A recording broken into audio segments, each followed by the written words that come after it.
नमस्कार।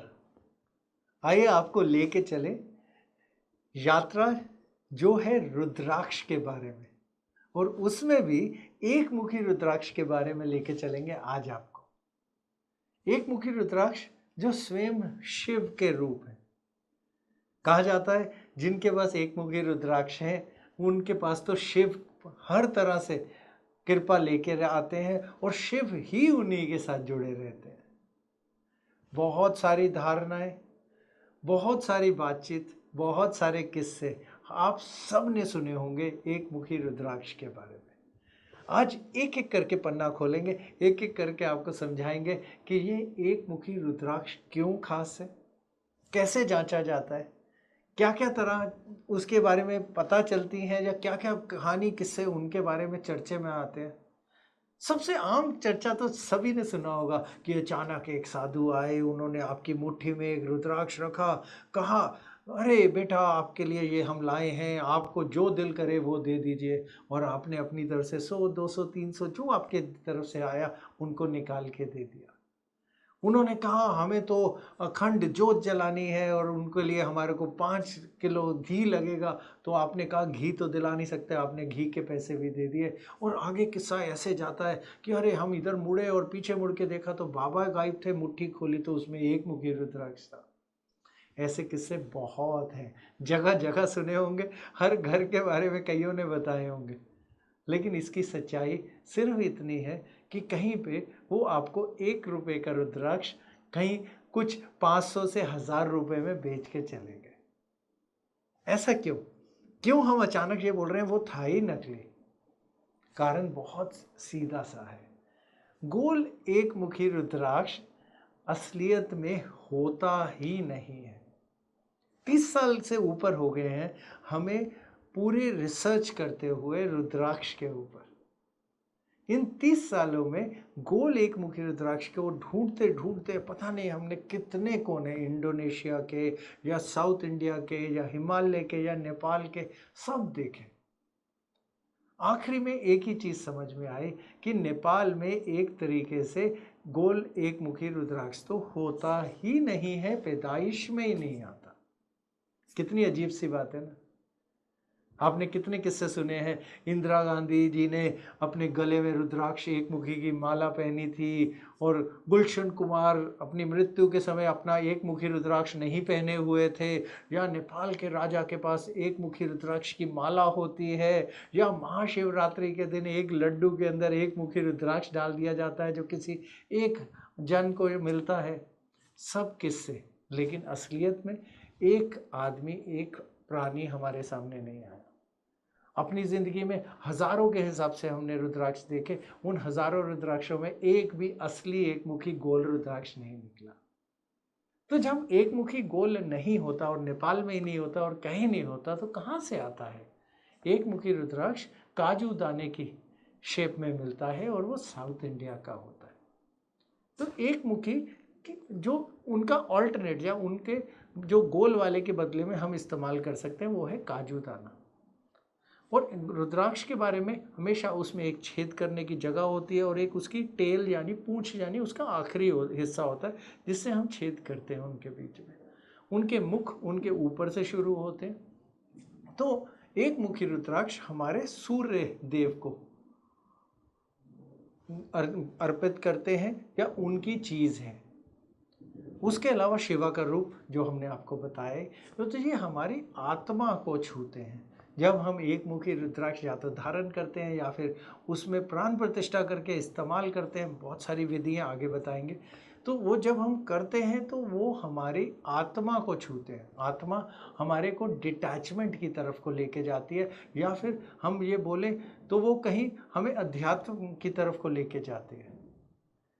और यही आत्मा हमारे को, अगर ये बोलें किसके लिए अच्छा रहता है, जिसका सूर्य बहुत कमज़ोर हो, अच्छे घर का मालिक हो, अच्छे घर में बैठा हो, उसके लिए बहुत अच्छा रहता है। और किन के लिए अच्छा रहता है? डॉक्टरों के लिए तो बहुत अच्छा रहता है, क्योंकि जहाँ पे उनकी आत्मा की थोड़ी सी डिटैचमेंट अलग होती है वो बहुत अच्छी तरह काम कर सकते हैं। या फिर जो डॉक्टर बनना चाहते हैं उनके लिए भी बहुत अच्छा रहता है। जो गवर्नमेंट की जॉब्स में जाना चाहते हैं उनके लिए भी बहुत अच्छा रहता है। और एक मुखी रुद्राक्ष के बारे में जितनी भी मान्यताएं आती हैं कि उसके ऊपर ओम होते हैं, शिवलिंग होते हैं, त्रिशूल होते हैं या सर्प का कहते हैं निशान होता है, ऐसा कुछ नहीं है। एक मुखी रुद्राक्ष का मतलब होता है उनका एक मुख जो शुरू है ऊपर से देखा जाता है और जिसको हम एक्सरे से चेक करते हैं।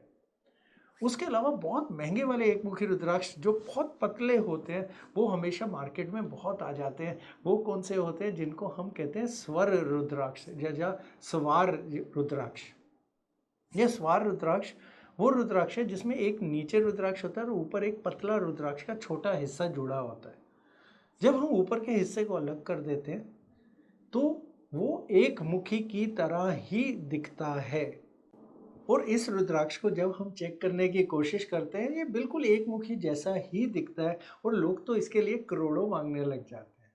लेकिन अगर हम ये बोले इसमें उतनी शक्ति होती है एक मुखी जैसे, हमने उसकी पूरी ऊर्जा के पूरे प्रशिक्षण करके देखे, नहीं होती है। तो हमारे पास अगला चॉइस क्या बचता है? हमारे पास एक ही चॉइस बचती है कि हम हमारे साउथ इंडिया यानी दक्षिण भारत की जो पैदाइश है वो वाला रुद्राक्ष इस्तेमाल कर ले और वो साल के अंदर 20-25 हज़ार पीस ही आते हैं, उससे ऊपर नहीं आते। तो उसके बारे में भी चेक करके जो लैब से चेक करके करें तो हम उनको अपने लिए अगर इस्तेमाल करते हैं धारण करके या प्राण प्रतिष्ठा करके या अपने लिए अलग अलग तरीक़ों से इस्तेमाल करते हैं तो एक मुखी रुद्राक्ष वो है जो हमारी सीधी आत्मा से हमारे साथ को जोड़ता है। ये वो हमारे को वो शक्ति और ऊर्जा देता है जो हमारे को सही डिसीजन के लिए चाहिए होती है। सूर्य के रूप में ये हमारे को वो सारी की सारी बदलाव हमारे शरीर के अंदर लेके आते हैं जो सूर्य देते हैं, जैसे विटामिन डी की कमी या हमारी हड्डियां मजबूत होनी या उसके अलावा सही डिसीजन लेके या गवर्नमेंट वालों के साथ अच्छे रिलेशन या बड़े जो भी प्रतिनिधि हैं या बड़े लोग हैं या बड़े उच्च पद वाले लोग हैं उनसे हमारे रिलेशंस भी अच्छे करता है। हमारे सही डिसीजंस की वजह से हमारी फैमिली लाइफ के अंदर थोड़ी अच्छाई भी लेके आता है लेकिन डिटैचमेंट भी लेके आता है, क्योंकि एक मुखी हमारे को डिटैचमेंट यानी हर चीज़ दुनिया से हट के सबके लिए बराबरी की तरफ लेके जाता है। ये सूर्य का रूप है, ऊपर से सूर्य के रूप से ज़्यादा ये शिवा का रूप है। शिवा पूरी शक्ति अगर किसी एक रुद्राक्ष में देते हैं वो है एक मुखी रुद्राक्ष। और उसके अलावा एक ही और रुद्राक्ष ऐसा है जिसमें हम कहते हैं शिवा की शक्ति है, वो है 15 मुखी रुद्राक्ष जिसे पशुपति नाथ जी का रूप माना जाता है। उसके बारे में आगे अगले एपिसोड्स में बताएंगे।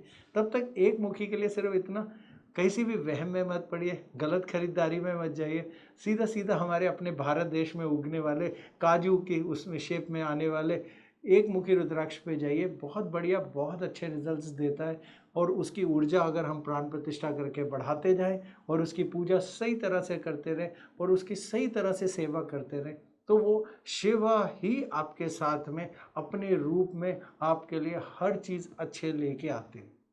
करके देखिएगा, यही सबसे अच्छा तरीका है। अगले एपिसोड में अब हम आपको बताते जाएंगे अगले रुद्राक्षों के बारे में, 2, 3, 4 कौन कौन धारण कर सकता है, कब करना चाहिए, हर चीज़ साथ में बताते जाएंगे। और अंत में इस सीरीज़ के कि रुद्राक्ष की प्राण प्रतिष्ठा कैसे होती है या फिर उसे कैसे रखा जाता है वो ज़रूर बताएंगे। इसके अलावा चेकिंग करने का एक ही तरीका है, वो है लैब रिपोर्ट, एक्सरे।